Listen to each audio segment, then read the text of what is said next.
All right, how's everybody doing tonight? We are here again with Comic Book Team Up, John's Longbox and myself, and we're talking to Dave.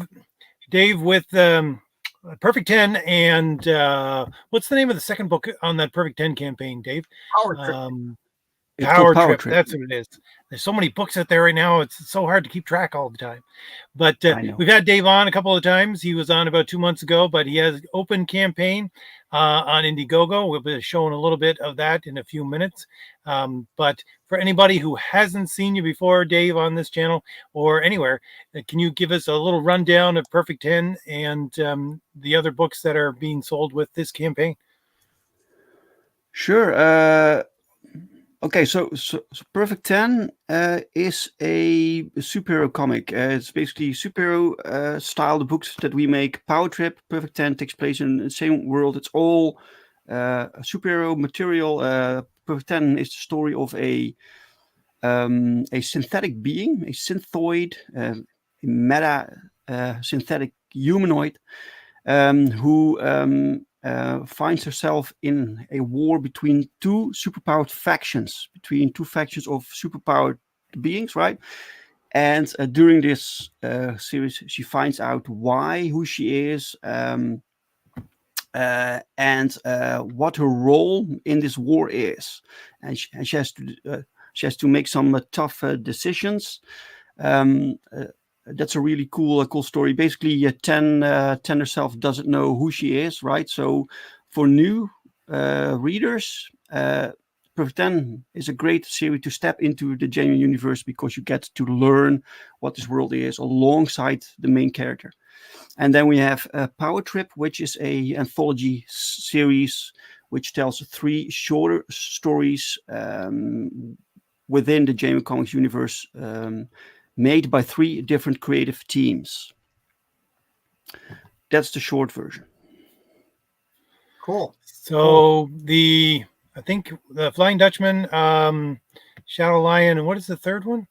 The Phenomenals. Oh, okay. I love you have such good names. Like RJ knows I'm a stickler for superhero names. I have rules in my head that I wish everybody would follow, but Dave Brink follows them. He's good. The names have to describe the character and describe the names. It's so simple for superheroes, but you do it perfectly well. The Flying Dutchman. I'm gonna guess that he's German and burrowing almost.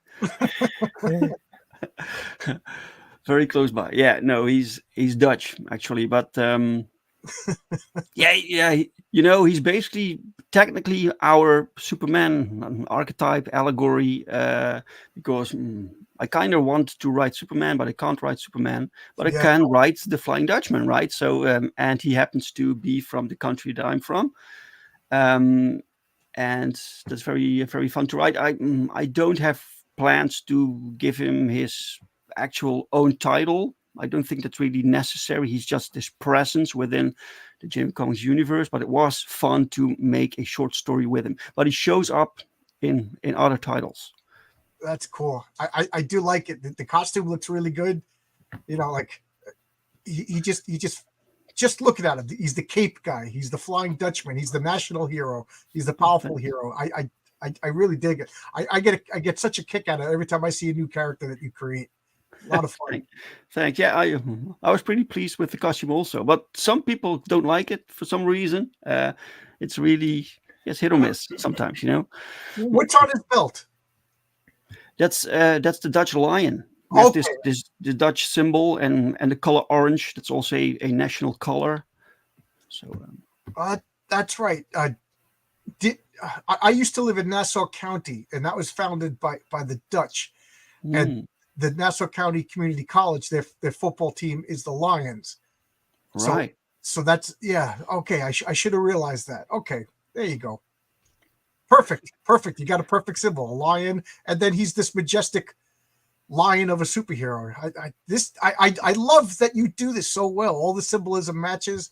Everything is so cool. And he has a Dutch. His real name is Dutch, of course. so she's called Brand van der Leeuw, and van der Leeuw means literally from the lion.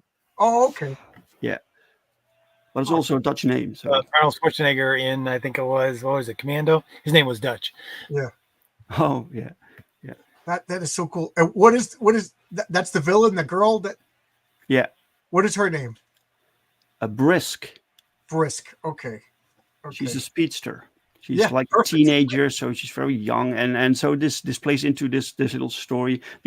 This story is 8 pages. We have to find, like, there are some stories that are 10 pages. Mine was 8 because I first talk to other creators what they want to make. So reach out to other writers, right? Would you be interested to make something for the new anthology book? And then they can basically tell me how many pages they need, and they provide the script for it. And what's ever left, I fill up with my story. So this story is 8 pages. Okay. Cool. Yeah. Brisk. I was gonna say, if your name is Brisk, you either have to be fast or maybe ice powers. So fast. There you go. Yeah. Perfect. Yeah. Fast, Again, I get a kick out of it. Well, yeah. Sometimes I reach out to some English friends, some American friends. Like, does this sound okay? So I explain the powers, and to me, it sounds cool, but maybe it has a different, like, connotation. I just forgot. I didn't even think of that. English is a second language for you. Yeah. Oh, wow. Yeah. That even adds another layer of coolness that you get. So I knew the word brisk. I knew that it had multiple like meanings, right? So I have to confirm with some American friends, does this make sense for a character? And they all said, yeah, man, sounds cool. So I do that more often with other characters also when I'm doubting. Do you have these same comics in Dutch for local fans? No. Oftentimes people ask me at conventions. You have like people who don't really read English language comics, so they ask me. But it's not really worth it right now for me to translate these books because the runs are pretty small, right? But at some point, I do want to have some translated editions when I can have so much material that I can collect them in new books, and then I can do like reprints with new translations. Yeah, because you do have a digital version though, right? That's English. It's $9 for both Perfect 10 and issue. I guess it's Perfect 10 issue 5, so $9. Yeah, this is true. Yes. And $9 for Powertrip. If you have a Dutch edition, he would just be the flying man, right? He wouldn't even be the flying. Yeah. Then we have to literally translate it to the Vliegende Hollander. And there have been English like comics from Marvel, from DC. They in the beginning they were literally translated also. So the names of the characters. So we had Daredevil was named here was named Durval. That's a literal translation. Okay. And the Hulk was called the Rauwe Bonk. It's really stupid name. When you hear it, it's really stupid. But that only lasted a few years. Later on, they just adapted the. So Hulk is just Hulk. It's just Hulk now. We just used. I remember a guy that I worked with. He was from why can't I remember what South American country he was from, like Paraguay or Uruguay, and he said Wolverine was translated to El Vibro. Yeah. And he goes, I didn't know he was Wolverine. He goes, I just thought it meant that he shook a lot, Yeah, there was this guy, and this guy that I went to school with. He was from England, and I was talking with him about the Fantastic Four, and he told me that in Britain they called the Thing Stone Man. Oh, okay. I thought it sounded really stupid, but yeah. So what are the names of the guys in the Phenomenals? You can see it right there on the screen right now. So the first guy is called Breakdown. Okay. Then you have Silverbird, Tranquility, XL, so XL, and then Visionary. Oh, These are the 5 members. Visionary is the leader. So he's literally the visionary. He has the vision for the team, but also what are his visionary powers. powers? His powers has to do with he can basically see everything. So he can see through things. He can see long distances. Killing me, Dave. He can see microscopic. It's he can see different spectrums, right? I have to change the name of in issue 4. I was going to debut a team, and the leader of the team is going to be called Visionary, and he can Seriously? see. And he has laser vision, and he has every heat vision based power. So I got to go back with his original name. Which I'm so sorry, John. No. It just means it's a good name. And XL, let me guess. XL is fast, right? No, it's XL from extra large. Oh, extra large. Oh, that's clever. Okay. Yeah. Okay. So he can grow. He's like the Goliath from the team. Tranquility. What is she? She just. What is she? She can calm her surroundings, and so she's a pacifist, and she has this aura that calms, not only like emotions like people, but she can also calm the weather and like storms, and so the world's always calm around her. Sounds like playing a shepherd in. Well, I don't know if they had shepherds in D&D, John. You probably know, but Ultima had shepherds. You could play a shepherd, and that's what they did. And Silverbird, it looks like she has like razor wings, yeah, she's technically the Iron Man of our world. So she has this suit that she made, and the concept for the Phenomenals is that in the genuine comics universe, you have this agency called Division M.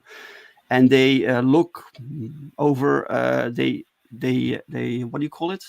They monitor metanormals, which are these superpowered beings within this world. Because when you have a world with superpowered beings, you need this agency. That's you can't just do nothing, right? So people get trained, for instance, to become super cops. Super cops they call meta marshals.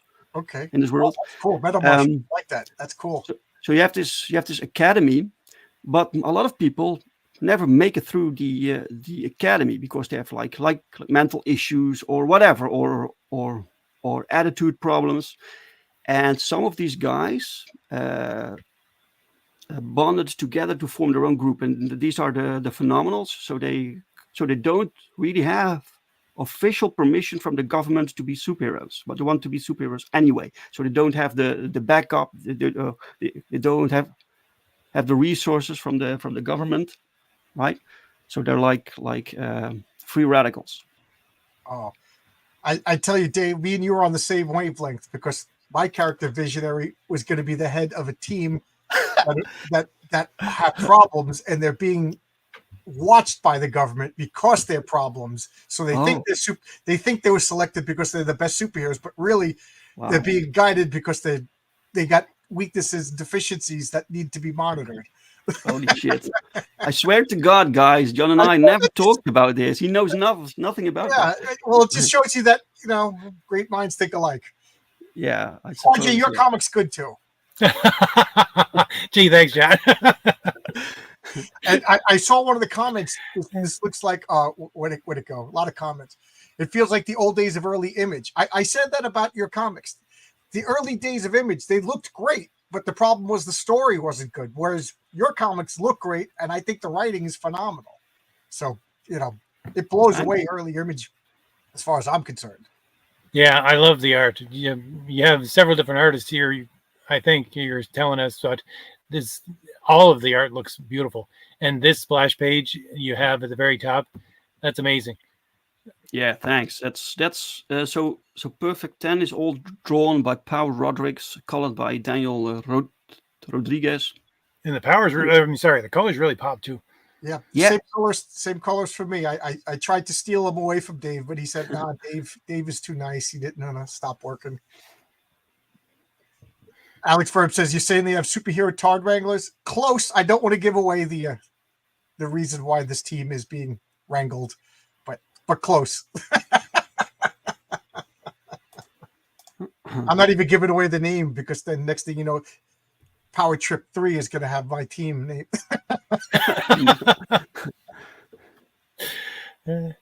This is, but I do.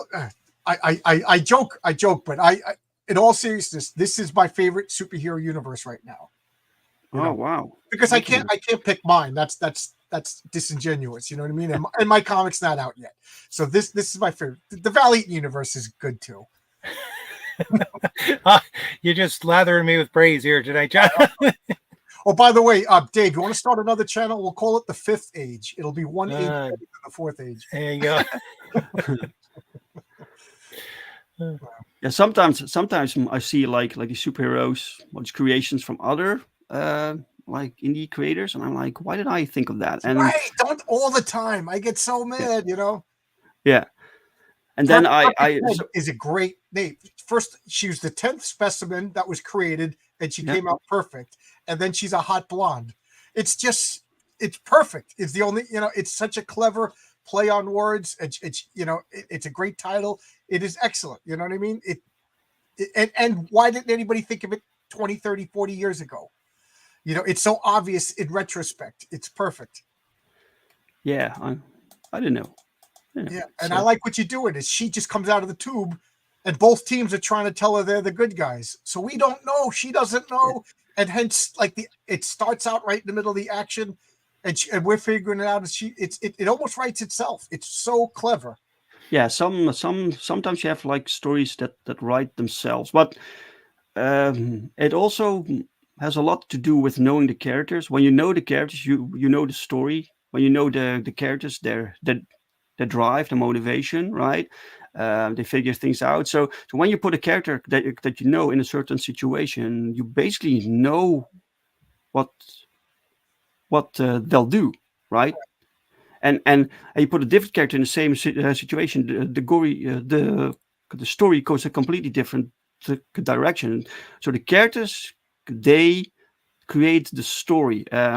And this sometimes makes it challenging to have this plot so you have a plot structure, you have a story thought out, and I often have to divert from the story that I had planned because the characters want something else, and you basically have to let the characters do their thing while also keeping the reins. So pushing them somewhere that you want them to go without actually pushing them. So it's a character-driven story, which I love, and I completely agree with the fact that because I'm starting a new book, I'm starting the scripts for the number 2 of it, which is Fade to Blue, and I don't know the character very well, and it's very difficult compared to switching over to Thomas Valiant, which I've written already, 2 graphic novels for. It just flows whenever I do that. Mm-hmm. Yeah. You just have to come up with crazy situations, right? And then watch what happens. Just write down what happens. Yeah, I always love doing that with my writing. It's I always like to set things in a actual physical place as well, or at the very least map out the place before I actually do it, because it gives me not only parameters of what the characters will do, because I know the characters very well, but also gives them parameters of how do they get from point A to point B, how long will it take, what can they do, all these kinds of things, which I think just helps the story. It draws it out of me really quickly. I agree. If it, even if you don't tell the readers, if you have it mapped out in your head, I think it adds a little bit of realism. Like, where are they going? Like, is this a skyscraper? Are they underground? Is this a city? How long does it take to get to a secret base? How far away? That stuff. It seems like it wouldn't matter, but it really does. Like the last couple of seasons of Game of Thrones, they were just marching to different cities. Like they were cutting to one scene, coming back. Whereas the first couple of seasons, it was a long process, and it gave some realism.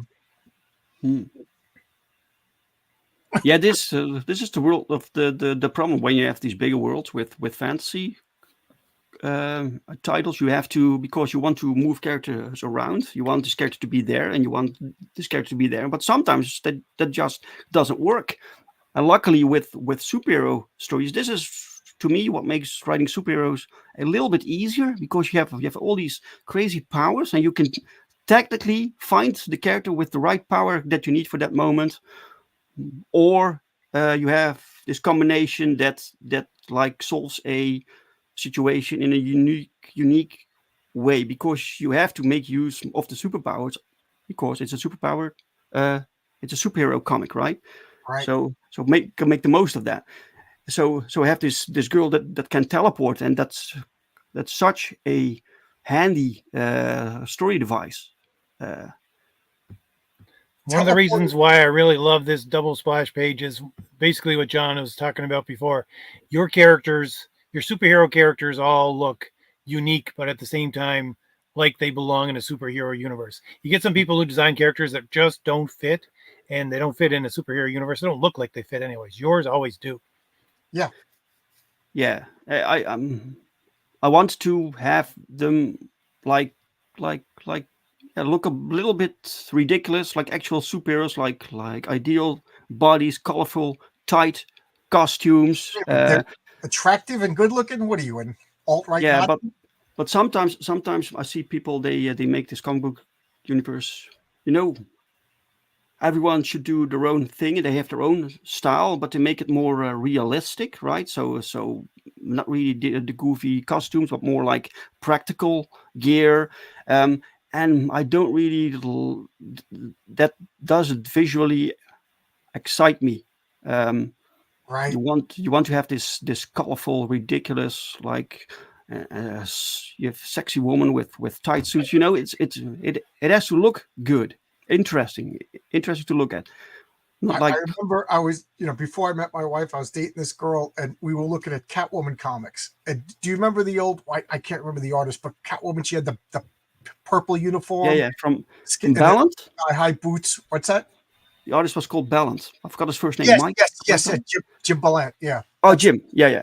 Jim Ballant. And then that series ended, and then the Darwin Cook series took over, and she had the big goggles and she had like combat boots on. Oh yeah. And I just going, wow, this is, to me, I was like, wow, this is like a realistic change. This is how she would look, climbing up buildings, stuff like that. And my girlfriend at the time goes, yeah, but it's not sexy.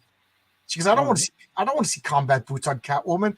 And all I could think of was, you don't get it.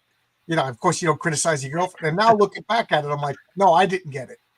She was right. It's supposed to be Catwoman. Catwoman is not supposed to be realistic. This isn't the real world. This is comic book world. Yeah, and that's what makes superhero universes unique. You can do it there, so do it, right? You can't do it in like when you have a war comic or whatever. You have to do different outfits, different gear, different look, different visuals. But for superheroes, just go all in, right? Yeah. And you kind of have to accept that it's a little goofy and then if you can accept that it's a little goofy and still love it, God bless you. But if I get to feel like all these people that make these superhero movies into TV shows and movies, I think that they're embarrassed in some level, and they're trying to fix that. Don't fix it. It's superheroes are goofy, they're adolescent, and we love them anyway. Just grab them and that's what you can tell you love it. RJ, you can tell you love it. This your universe looks a lot. Well, to me, it reminds me, anyways, a lot of Malibu. If you remember, I don't know if you guys got Malibu universe over there when it came out in the '90s, but it was very much this type of thing. You were thrown into a universe with these big groups of multiple superheroes with their own unique powers, and you really just had to jump in with both feet, which I think is great for what we need right now. Yeah, that's funny. Yeah, the colors especially remind me of Malibu. You're right, RJ. Yeah, it's also fun that this is a established world. It's also because we don't do monthly comics because we can't, so you can't really take the time to for every character to tell their origin, and you do need to tell the origin, but you need to do it in a different way. You need to do things while things move, right? Because you need to tell a lot within a shorter period that you can have when you have more frequent output. You don't have that luxury of how the X-Men after the big adventure they would play volleyball for a comic. Yeah, that would be awesome. Make a volleyball issue. No, I want to ask you both. I just thought of this now, because out of us three, none of us draw, but we all write. But so far, I don't have a team book. Whereas Dave, you obviously have a team book, and RJ, you have a team book. how do you keep track of all of the characters fighting all of the villains and do that choreograph it in a fight? You know, that's something I'm anticipating a couple of issues down the road. Mm-hmm. What do you guys do? Any secrets of that? Well, I can tell you how I did it for this particular issue because it was a nightmare. We have like a scene with 32 characters. Right. It's a battle royale, 32 characters, and I had to keep track of all of them. So I had in the script that Power received, every character has a color. So characters are colored like green. The green words that are characters. With every panel, I put in there how many characters are within the panel, so Pow knows which characters there are, and so for the layout, it really helps him, but also helps me to keep track. Right. So this character's there. Wow. This character's there. And some notes. So it takes some notes. This character's there, and this needs to happen there. So this character can't be used there. It was a nightmare, John. It was a nightmare. But I think we did it. So I'm taking. You have to better believe I'm taking notes. That's the best part of this. I'm talking to these great creators. I would be stupid not to take notes. RJ, what like? If you've been watching my Sunday comics, I've been talking a lot of the X-Men, and like I'll say comments like, "Oh, and there's Nightcrawler in the background. He hasn't done anything in 4 pages."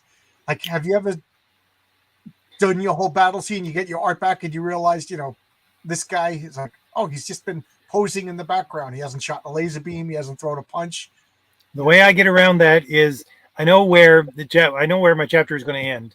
I usually have some kind of crescendo before my chapter ends, but usually when I write a chapter, I write about how many pages. Sometimes, well, it depends on how big the chapter is. Sometimes they're 8 pages, sometimes they're 22. But I write up until probably the last couple of pages, which is where the battle takes place, and then I start writing backwards. And I have the very end point, and then I write backwards because I got to fill up how many pages I got left with this, and how do I move the characters from that point where I brought them here to where I want them to be, and I write those last crescendo pages backwards. That's the way I do it, to make sure that everybody goes to the right position, and I can do it within the pages that I have left. Yeah, 32 characters, that's a lot to keep track of. Even my team is not going to have 32. Even fighting a bad guy team, they're not going to have 32. No, but it needed to happen for this particular story because it takes place within the headquarters of the villains, right? But yeah, it was pretty crazy. Reminds me of like a Legion of Superheroes team battle. Yeah, they're fighting the Legion of Superheroes is fighting like the planet Daxam right now or something. I do sometimes feel when I write a battle scene that I have to make sure that they give it enough space so people want to see awesome battles, but I'm always a bit scared that during battles the story isn't moving, so I try to find ways to tell a story through the battle even, right? So you don't have just people punching, but also through dialogue you can layer things, and so usually the quieter scenes when people are just talking or there's other stuff going on, I find those more interesting to write than the battle scenes for some reason, because battle scenes just this guy punches this guy, right? So I have to find ways for myself to make the battle interesting, so something happens besides the battle. You know, it's funny that you said that because I'm working. You know, I keep saying that I have like 10 scripts in various. I love this comment. The verisimilitude feels right, not just the same as realism. Absolutely, I have like 10 scripts that are almost complete, and then I have like 20 and mapped out. Whatever. That's crazy. But I find myself like, is this just a battle scene? Like, is this just a waste of pages? You know, is there a clever? Because okay, so this guy shoots a laser beam at this guy, he brushes it off. He shoots a laser beam back, he brushes it off, and then he wins. Like, how am I going to make this clever? How am I going to make this different than the last time? And then I'm like racking myself, like, okay, am I really making it more complicated than it needs to be? Because it's just 2 guys punching each other, and then last man standing, or does it have to be a clever victory? Like I have one. I'm not going to tell the story, but I have one really clever ending to a fight. So do I got to make every fight clever? Does it have to be like a trick, or can we just accept that the patriarch overpowers the bad guy? You know what I mean? Like you want everything to be unique, and fights could just turn into like a dirty movie. It could just be the porn scene in a you know what I mean? It's right. But this is why it is important that you have actual characters that fight. Otherwise, it's just like visual spectacle. You have like these early image books. You had a comic with Prophet fighting. No, it was like Bloodstrike. There was a character fighting Crypt, and there was this one issue with one battle drawn by Stephen Platt. It looked phenomenal, right? It looked so good, but it was just that. It was just two characters like brutal violence. It looked cool, but that was it. And everyone can write that, right? It's like oh, and this guy punches this guy, and then this guy does this. And, it's like playing with action figures when you were a little kid. Yeah, but they weren't characters because we didn't know anything about this character. Oh, wow. Again, Dave, I'm taking notes, guys. Make fun of me all you want. I'm taking notes because you just made me think of this. Say Prophet is fighting Spider-Man in a comic book. You're going to write that fight one way and then take out Spider-Man, and Prophet's going to fight Reed Richards in a comic. That fight is going to be completely different. So it's not just a fight. Like you said, it needs to be I love, you just made a light bulb go off in my head. Thank you. I always found that the best thing for me was the job I used to have, because deciphering legal documents and trying to find problems with them is like trying to put a jigsaw puzzle together with pieces that are all the same size. And to me, that's all I ever did. I loved the job because it was putting puzzles together, and I write that way as well. That's what I think about when I do battle scenes. It's like, how do all these pieces fit together perfectly? And that's what the way I would like to do a battle scene is, well, my stories as well. But it's everything has its place, and it all fits together seamlessly. I just got to find a way to describe it that will actually translate to the mind of the reader. Right.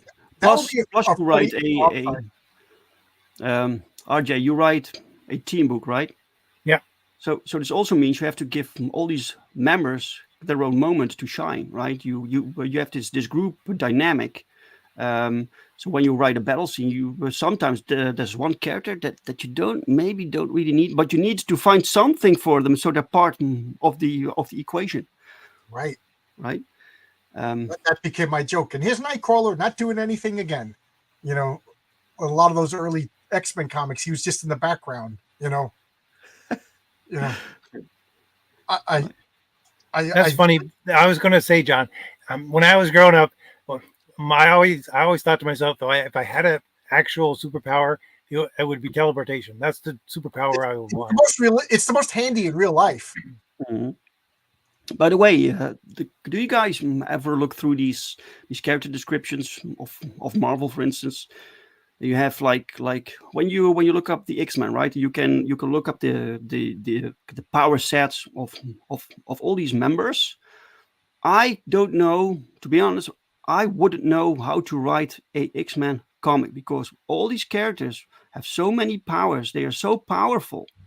It's too much, and I try with my own universe. I try to rein it in. So characters have very specific powers. In my universe, it's not like Jean Grey, who can fly and telekinesis and telepath and whatever the fuck. She has so many. Yeah.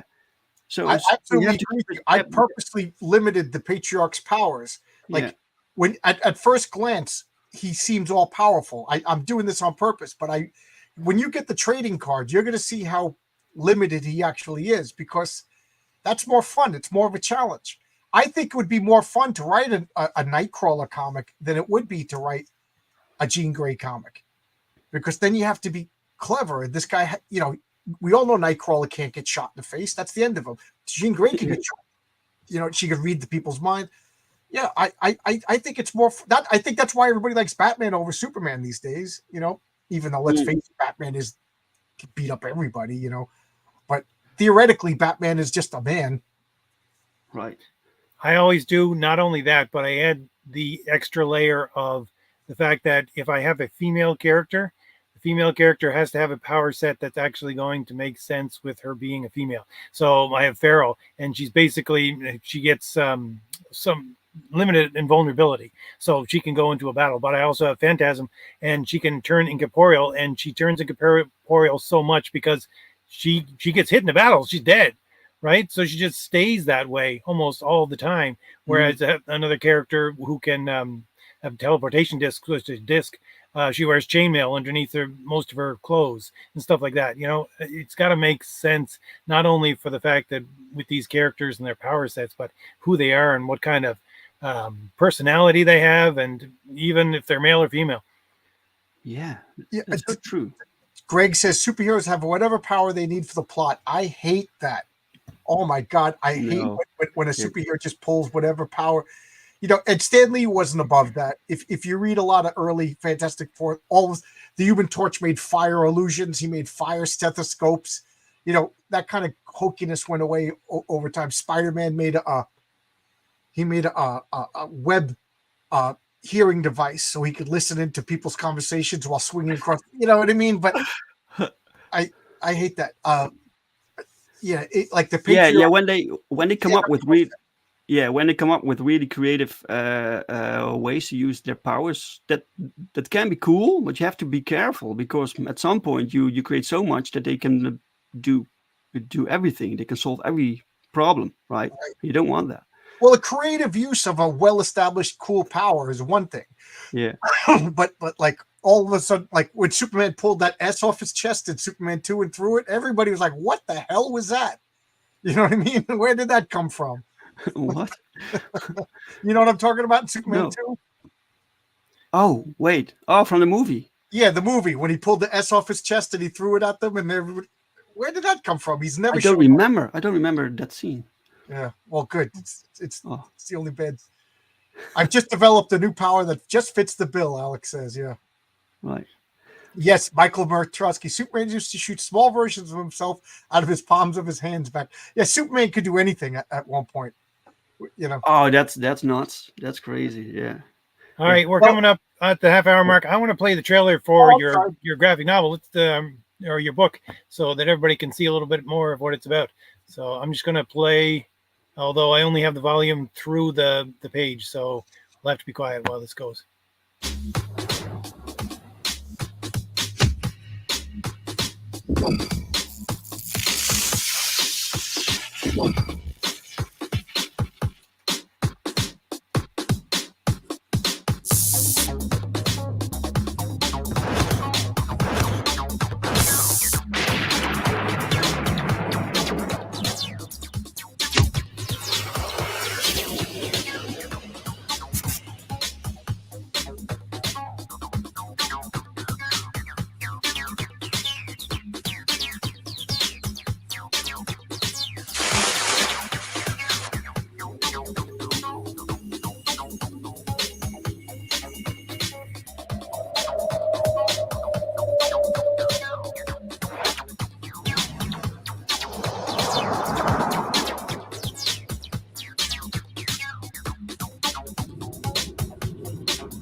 Woo! You got the book. I got to say, we talked about we talked about all the other characters. We never discussed what Shadow Lion's powers are. Shadow Lion doesn't have powers. He's like this MMA fighter, and something tragic happens within his life, and he takes it upon himself to fight the Brazilian crime world. Right? Who's doing the art for that? The art is done by Ider Messia. Oh, okay. He's from Brazil. Also. Yes, you can tell. Yeah, I find that there's a Spanish taste to a lot of comic writers. I mean, comic artists. You can tell there's a little things like the faces that Renzo does, and have other people, and a guy in Peru and things like that. So yeah, you can tell there is a Spanish influence. Right. Okay. Well, I really did. Yeah, and this character was basically donated to the Jamie Comics universe. I got this message a few years ago from someone, from Jamie Cardoso. He's the creator of this character, and he had this PDF with all kinds of characters that he created with simple like drawings and character descriptions, and he told me, "Hey Dave, I'm not going to do anything with these characters. I'm not interested in making comic books. You can have them." So he sent me this PDF, and I looked through it, and I have to be honest, there wasn't anything in there that I could use, that I found interesting, apart from one character, and that was this one. It was a little scribble. So we redesigned it. We kept true to the original sketch, and we kept the basics of the character that Jamie thought of, and then we began to develop the story for it. So really cool. Thank you, Jamie, for donating this character to Jamie Universe. I send him updates sometimes. Hey, we're doing this with your character. We're respecting your characters, sir. So he loves it. You should very much a cracking heads kind of character. I take it, down and dirty in the alleys. Yeah, exactly. He's a little bit like Batman, maybe. It's without the gadgets. You should send Jamie a message. Oh, we love Shadowline so much. It's a 14-year-old black girl lesbian. Yeah. Oh yeah, no. It's no respect the creators, guys. Respect the characters. But also, what this ties in with what RJ said, that when you can just switch a character, his design, so his gender or whatever, this basically means that the design, that the character doesn't matter, that there is no actual character, right? So nothing matters, right? Sometimes you have this power, and it makes sense. This has to be a woman. We have this girl in our superhero team. She has like this long wispy hair that she can move like a tentacle, right? And when I first thought of her, it didn't make sense to make this a guy. It's such a female power, So, but you can't just switch that. Now you make RJ. Both of you brought this up. Then, like, what powers would you give females and males? Like I do have a super strong female character. Like, I guess stereotypically that's a male power. I do have a female character with the power that I don't want to explain yet. That's too much. Well, I think, quite honestly, it just works like a calculation in my head. Is the fact that men are more risk takers than women, and so their powers are developed along that lines, so much so that if you're not a risk taker and you're man and you have superpowers, you pretty much get killed. And the opposite is true for the females. Like, if you're too much of a risk taker and you're female, and you actually go out there and try to do things that you're not capable of, they die. So that's why they don't have these kinds of powers, and that's why they all seem a little bit similar, if you know what I mean. Yeah, like, I don't think I have a character called Shield Maiden. She's like my Wonder Woman, and she's a Viking version of the Invisible Woman. She can't turn invisible, but she can make shields, and without even thinking of it, it just makes sense that she'd be, a first name and name is Shield Maiden, so it kind of lends itself. But protecting force fields, I guess that would be a more feminine power. Makes sense, right? It's a perfect name. Yeah. Shield Maiden, really good. So since you got 3 writers here, I want to ask a question, since you brought it up, Dave. Do you guys make lists of characters, or do you develop characters as you need them in for your stories? Because I just watch things and I go, wow, that's a spectacular visual or something, and I'm going to write a character about it, and I got a list of characters that I want to use someday. Yeah. I turned it to Mitt Romney. I got binders full of super characters. I really do. And I write them up in my role-playing game stats. Again, I have to talk about role-playing games whenever a camera's on. And I make their sheets. And to me, that makes the characters real. Like, okay, this character is this age, it's this height, it's this weight, this is the strength, intelligence, whatever, and these are the powers, and these are the rules to the powers. And then I try to, make stories. So like, oh, it would be cool if all of a sudden Shield Maiden could shoot fire and defeat the bear, but she can't do that because I literally have a sheet of paper with her rules on it. Mm-hmm. Yeah, you need to have rules. I have this list also about 200 like characters, but most of them are not developed. They're basically concepts, little ideas, and I just write them down. And then I have about 50 that are actually like functional that I can use, but I won't throw a character in a comic when it's not ready. And so the books, it's a combination between characters that I had on the shelf, plus new ones that I need for a particular story. So all the new characters combined. And this is fun because you get a lot of new and old ideas working together. Agreed. One of the things that I love location and the fact that I use location all the time. But the thing is that when I make up new characters and I just set them aside, I put them in a specific location in the world. And then if my characters are going to that location, then there's a chance they meet this person. And that's how I know, character development and the story will go in this direction, Mm-hmm. Right. I love the chat is just talking about like various powers. Very, very, very fun chat. Some atomic forces making, it's cool talking about other superpowers.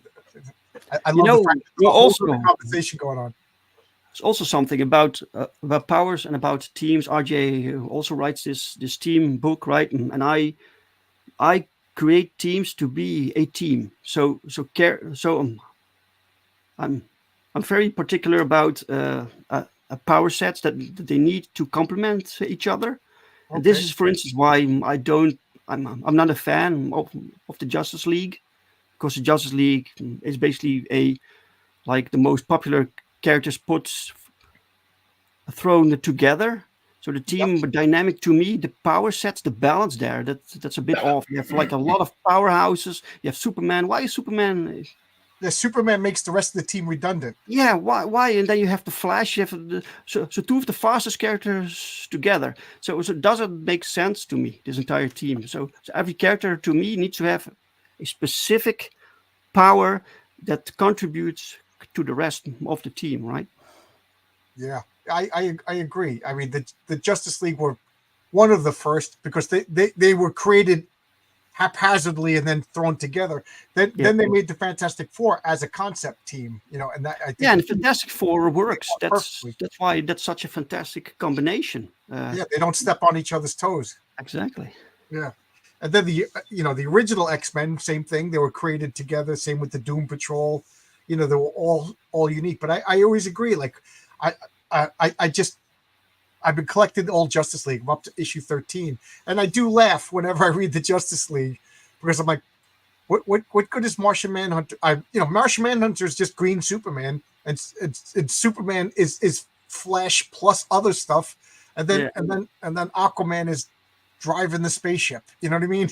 It's just, but that's 1963 for you.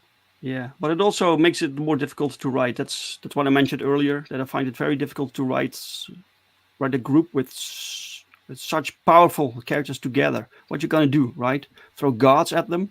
It's I'm not a fan. Yeah, I agree too. I'm struggling with that because I keep referring to my comic and Heroic Tales #1. It's lower stakes because I feel like if I hit the ground with Galactus attack, where do you go from there? You know what I mean? Mm-hmm. By the time, like say with the Marvel MCU, it was Robert Downey Jr. stuck in a cave, and then they have Thanos. But like I think a lot of rookie mistakes is just starting out at level 10, and then it's impossible to keep that intensity up for years. Like I like Perfect 10. This is a girl. She doesn't know what's going on. She's figuring out. She's struggling to stay alive, but she doesn't know. Are these guys the good guys? Are these guys the good guys? I mean, it's starting to become evident by issue 5, but in her debut, I didn't know. She didn't know. It was. No. I really liked it. Plus, I like the fact that, John, you talked about the fact that you limit the powers so that you can't just pull something out of your sleeve Right. so that they can get out of the fight. I think that's one of the major problems with current comics is the fact that because they don't have those limitations, they don't have limitations at all. They just pull whatever out of their hat in order for them to get out of a situation. And a good writer would look at the situation and say they can't have those powers. And then they'll get hurt. Your characters will get hurt. And that's one of the things, they're stuck in a situation that they can't deal with. You're going to get characters that are going to get injured. And you never see that within current comic books. And that's one of the things, think about old Peter Parker Spider-Man, where, he is getting bounced around all the time and getting hurt. That's one of the things about character development. And I think one of the things about heroism I'm always talking about is the fact that you get beaten down and you get back up. Right here. Mm-hmm. If anybody could see, you could see exactly how much the Patriarch could lift with his telekinesis, how fast he could fly. These are all the rules. So I keep this literally, it's right here. So when I'm writing and like a car's going off the cliff, I'm looking up, okay, what kind of car? Like I need him to pull the car off the cliff. I'm looking like it can't be an SUV because he can't lift that much weight. It had to be a smaller, like Ford Fiesta, because that he could lift. The Patriarch can't lift on a small van? Yes, he can. I'm exaggerating for all right. Like a big school bus or a DC-10. He's not that strong. Right. So he has. But spoiler alert, they could pull more power out of, for lack of better term, where superpowers come from. But there's a risk. So there's the way superpowers work in my world is you're channeling another dimension. You can't fly. Nobody has telekinesis, so you're channeling this power from elsewhere. But humans aren't meant to have this power. So if you channel this power, if you really focus and overextend yourself, you could be pulling too much power, and bad things can happen. I'll leave it at that. But that's really cool that you have this backstory about where powers come from. Right. Issue 2 is going to explore a little bit of that. Where cool. the nature of superpowers. And so now I got to say that, John, you're reading my mind, because that's very similar to the way the background of my universe works as well. But it has more to do with heroism and the fact that right, you could pull, the Patriarch could pull infinite power and take over the world, but then he's a villain. Exactly. So you'll see bad guys they succumb to this, and they'll pull more and more power because they don't care. Their morality is already compromised. You know what I mean? Who cares if like the Patriarch does? He's muscular because he works out. He eats right. He does the right thing. He puts in the work and the time and the effort. But like, there's going to be a physical powerhouse who just freaking pulled power from another dimension, and he rips out like the Hulk. He becomes monstrous looking because he doesn't care about his humanity. He just cares about being the ultimate physical specimen.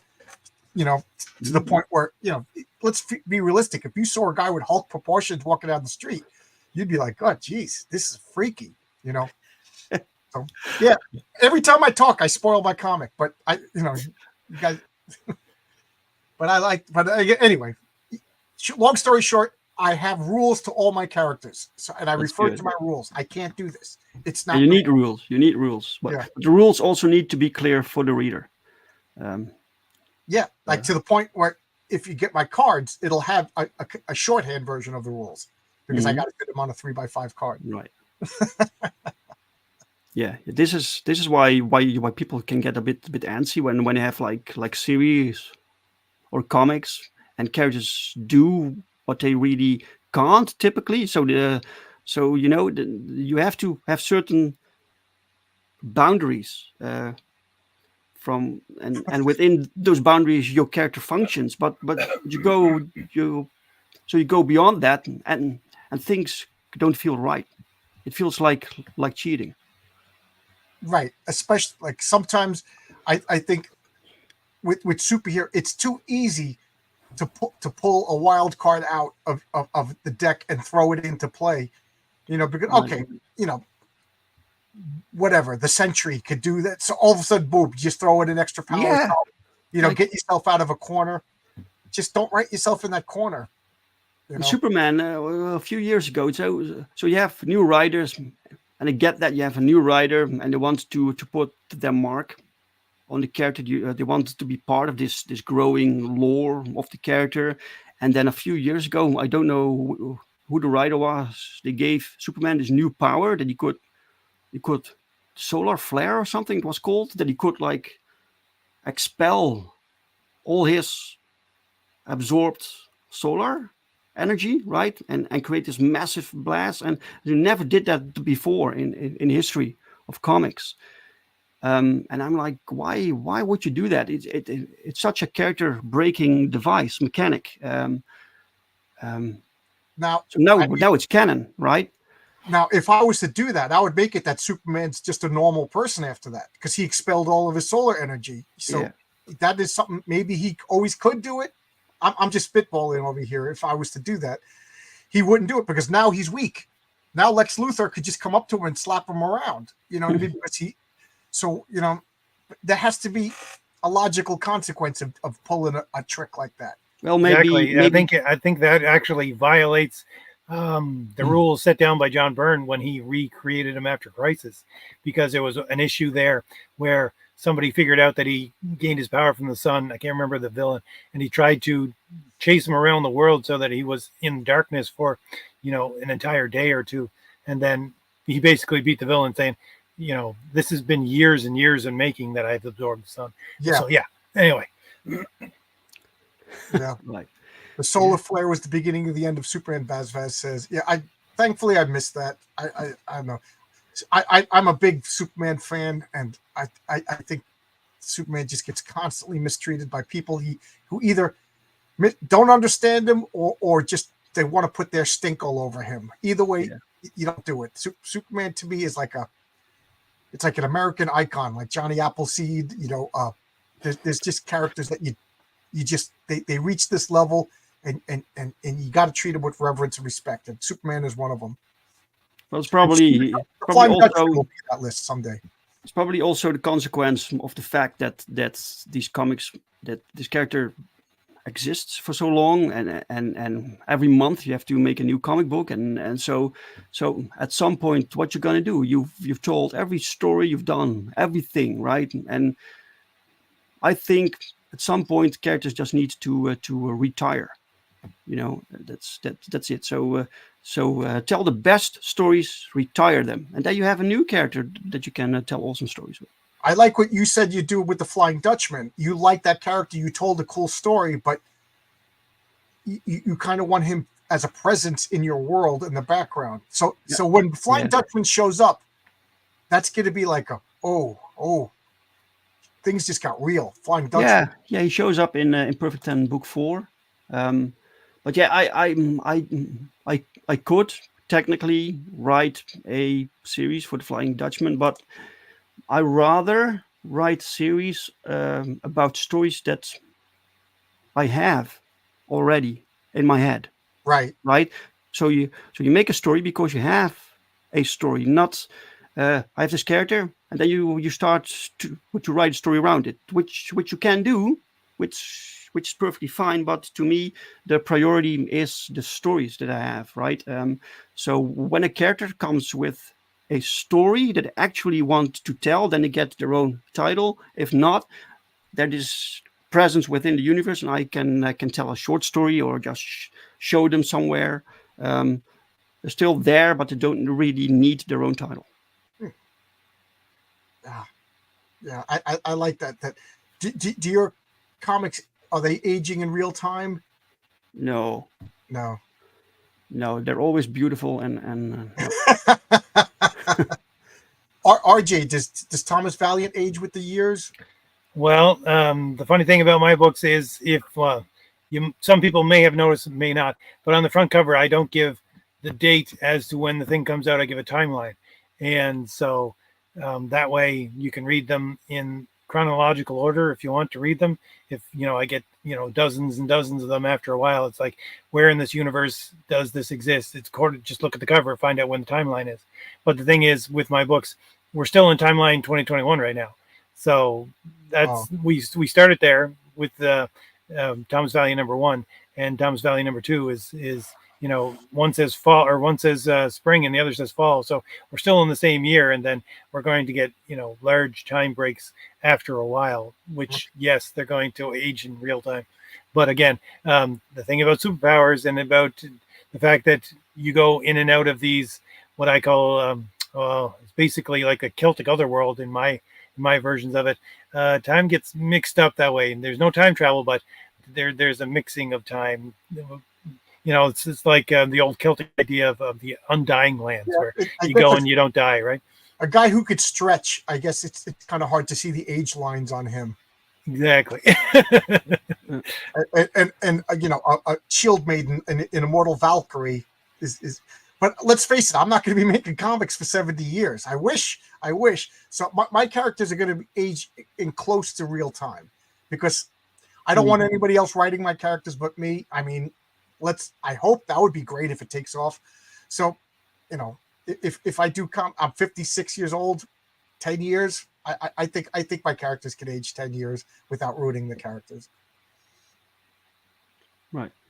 Yep. That's one of the things I love about the future of where I want to go with my stories, is the fact that I got males and females on this team who just came together.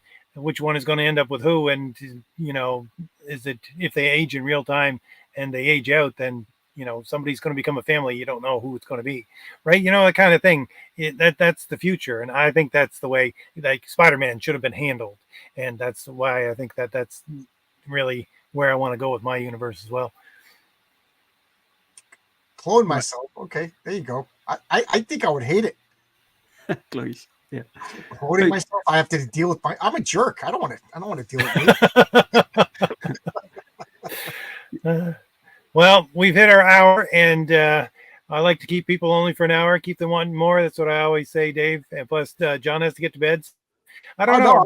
You're not working, are you, John? Oh, yeah, you're on. I'm working too much. You want to talk? Let's talk for 6 more hours. Let's talk about other creators for 6 hours. Let's trash talk for 6 hours. That's okay. I'm not EBS. Thank you very much.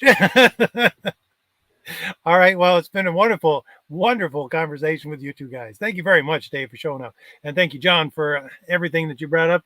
The heaps of praise you heaped upon me, I guess I should say. But I forgot to mention, for anybody in the chat or anybody listening later, the links for everything is in the description. The links for my book, for John's book, and for the new Indiegogo campaign for Dave, which is, again, Perfect 10 and Powertrip. Yes. So all of those are in the description. And I'm everything Genuine Comics. I mean, when I say I'm a fanboy, I'm getting everything Valiant Comics. I can't wait for Crom. Oh, man. That Nick Axe artwork is phenomenal. I can't wait for everything Genuine Comics. I'm a fanboy.